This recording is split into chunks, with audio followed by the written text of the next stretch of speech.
Bienvenue sur Géopolitis. En fin de compte, quelles sont les images, les photos ou les séquences vidéo qui resteront dans nos mémoires et qui nous auront marqués durant cette année 2015?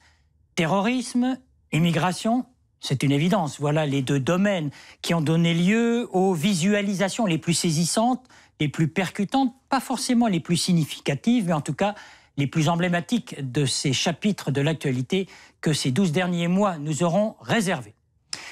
4 séquences parmi des milliers d'autres resteront comme les marqueurs, comme on dit, de cette 15e année du 21e siècle.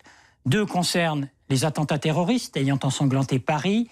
Les 2 autres sont relatives au phénomène de l'immigration de masse vers l'Europe, par voie terrestre ou par voie maritime. L'essence même de cette édition de Géopolitis, c'est de savoir ce qui, au-delà de l'émotion, restera pour chacun d'entre nous et pour notre société comme un élément d'information représentatif, crédible et durable.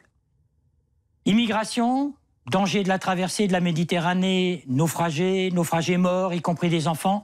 Ça y est, vous avez immédiatement en mémoire l'image presque devenue une icône, l'image du corps du petit Aylan, cet enfant de 3 ans, sur une plage turque, échoué là, après le naufrage de l'embarcation sur laquelle avait pris place toute sa famille pour gagner la Grèce. On va y revenir dans un moment.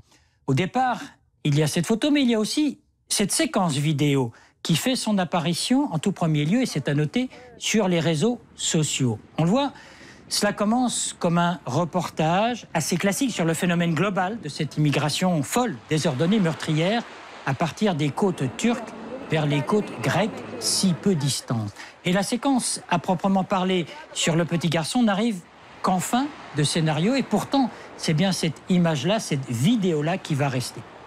Pourquoi, comment, pourquoi cette photo-là et cette vidéo-là et pas d'autres documents? On va y revenir dans cette émission.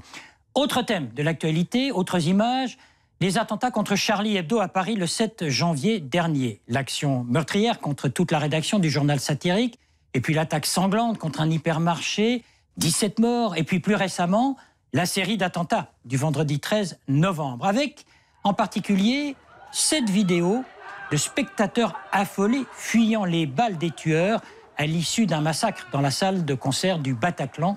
Une attaque simultanée en 6 points de Paris commis par 3 équipes de tueurs kamikazes. Cela dit, que reste-t-il de toutes ces images, photos ou séquences vidéo? Retour sur ce monde en images qui ne dit pas tout et d'ailleurs ne montre pas tout.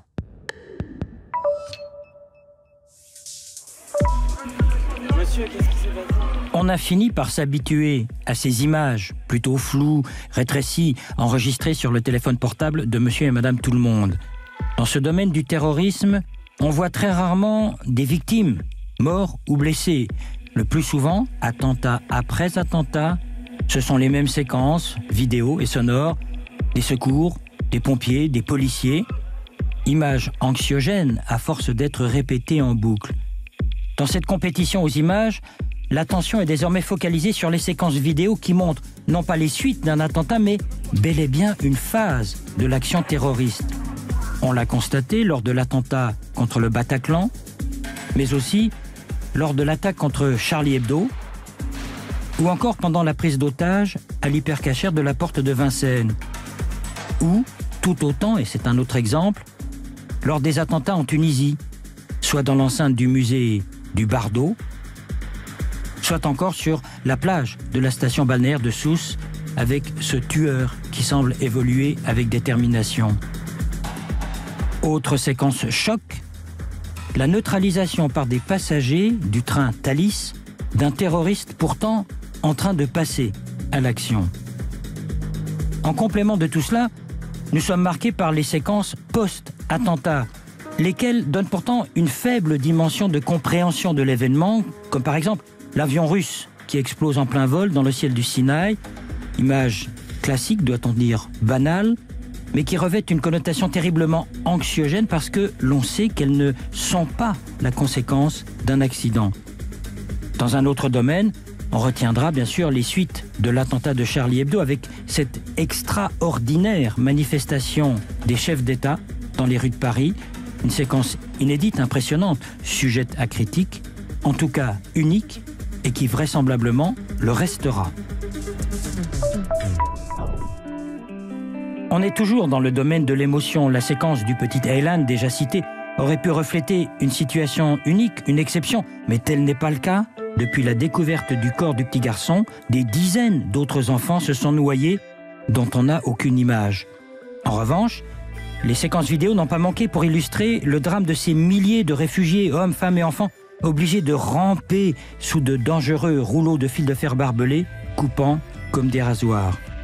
Là encore, il s'agit de photos ou de vidéos qui sont dans l'action, qui sont l'action et qui sont au diapason de la détresse de ces réfugiés et que chacun interprétera en fonction de ses convictions, de ses certitudes ou de ses interrogations. Très spectaculaires, mais également devenues banales, ces images improbables de tant de réfugiés entassés sur si peu d'espace, dans des embarcations à l'évidence sur le point de sombrer.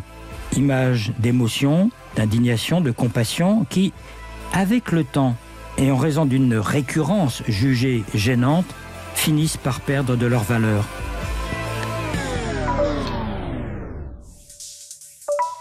L'invité de Géopolitis, Valérie Gorin, vous êtes de l'Université de Genève, docteur en sciences de la communication et des médias.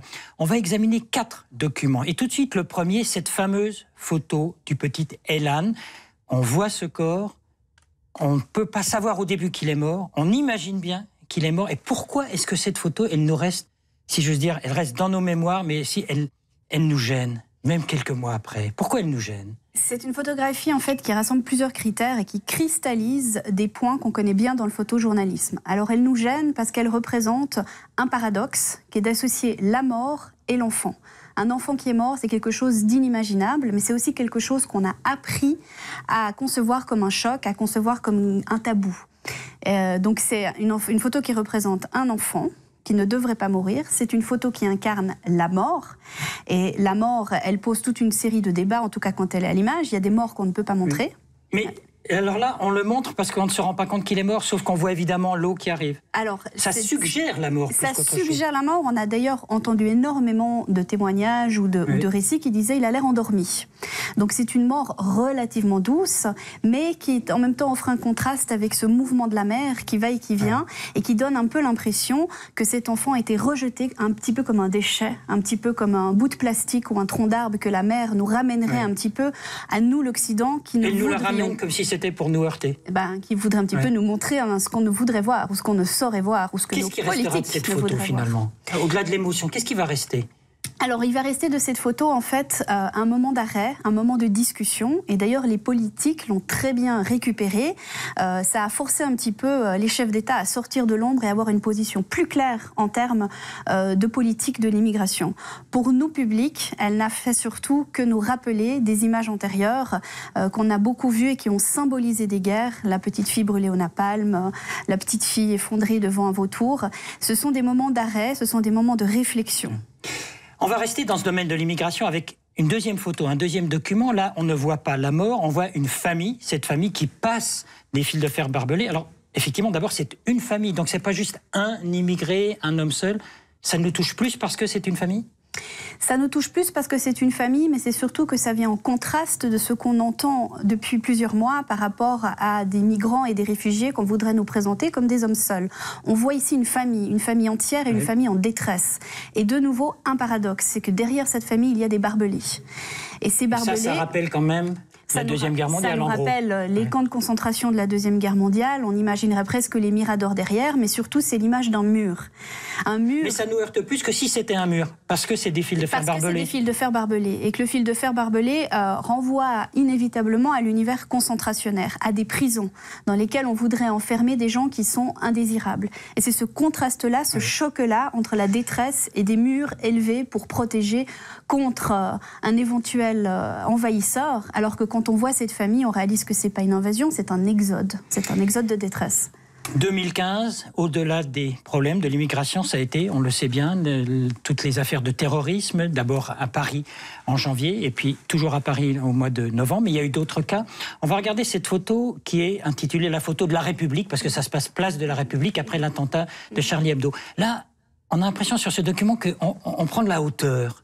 Est-ce que c'est votre sentiment ? Oui, tout à fait. Alors, c'est ce qu'on appelle une contre-plongée, c'est-à-dire qu'on prend la photographie par en bas. L'idée, c'est de magnifier Et cette immense statue qui domine complètement l'image, une statue combattante, une Marianne qui part à l'offensive, et dessous, cette multitude de jeunes qui sont tous dans la même position, cette idée qu'on part au combat. Avec le drapeau. Avec le drapeau. Donc on rappelle les valeurs nationales. Il y a quand même le gros crayon qui est présent, qui est le petit rappel à Charlie, avec le « Je suis Charlie ». Mais cette idée d'unification de la nation, on se rappelle un petit peu, d'ailleurs tout le monde a chanté la Marseillaise, donc cette idée de l'unification, la glorification et la résistance. Mais on a vu, quel que soit le message de cette photo, que cette unité nationale, elle n'a pas duré très longtemps. Tout le monde n'était pas Charlie. Tout le monde n'était pas Charlie. Ce qui en soi n'est pas un délit. Ce qui en soi n'est pas un délit, mais qui montre à quel point cette unité nationale, on la fabrique, tout comme une image aussi peut fabriquer une certaine interprétation de la réalité. Et qu'en l'occurrence, les gens ne se sont pas laissés complètement leurrer, notamment par la grande manifestation du 11 janvier, qui a voulu célébrer une certaine idée un petit peu fausse de l'unité nationale.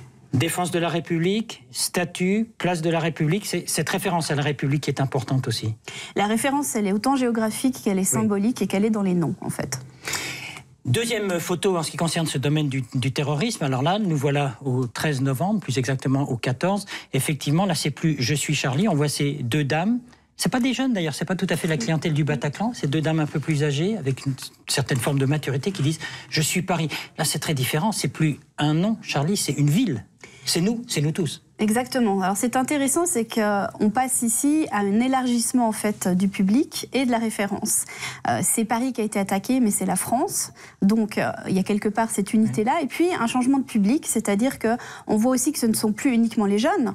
Cela dit, pour le Charlie Hebdo, ce ne sont pas que les jeunes, mais là on a effectivement quelque chose de transgénérationnel qui représente finalement l'image du deuil. On a ces visages extrêmement abaissés, tristes. On a les bougies à la main. On est cette fois vraiment dans la dimension du recueillement. Et on individualise complètement cette souffrance parce qu'on cible les visages. Sur la photo de Charlie Hebdo, on ne voit pas les visages. Ici, on les voit. Et donc, on est dans le rapport regard dans regard. On est directement dans l'émotionnel. Toutes ces photos nous ont émus, ces 4 documents qu'on vient de voir.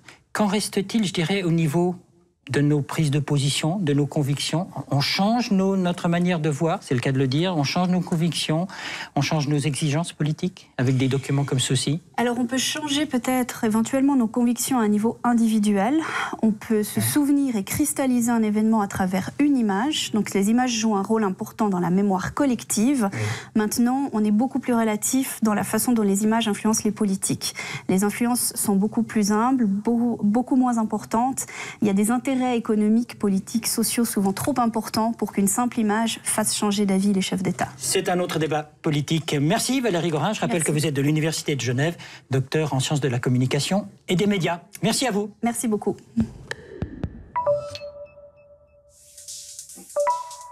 Ce sont des images, des photos ou des vidéos que nous n'avons pas vues, soit parce qu'elles étaient propres à des événements n'ayant pas eu lieu, comme par exemple des attentats terroristes évités, déjoués, soit parce qu'elles aient été tout simplement proscrites par ceux-là même qui font l'événement. Ainsi, nous n'avons aucune vidéo des terroristes, y compris européens, en train d'être neutralisés en Syrie ou en Irak. Il y a aussi ces séquences que l'on ne verra jamais, car jamais Daesh n'autorisera une équipe de télévision indépendante à rendre compte de ses exactions quotidiennes sur les citoyens que le groupe terroriste administre. Pas de photos non plus de pêcheurs grecs ou turcs ayant sauvé de la noyade des centaines de réfugiés. Aucun document non plus ne nous montre des enfants tels que le petit Aylan, mais vivants, heureux et ayant retrouvé le chemin de l'école. Il est vrai que si les gens heureux n'ont pas d'histoire, alors ils n'ont pas non plus le droit à l'image.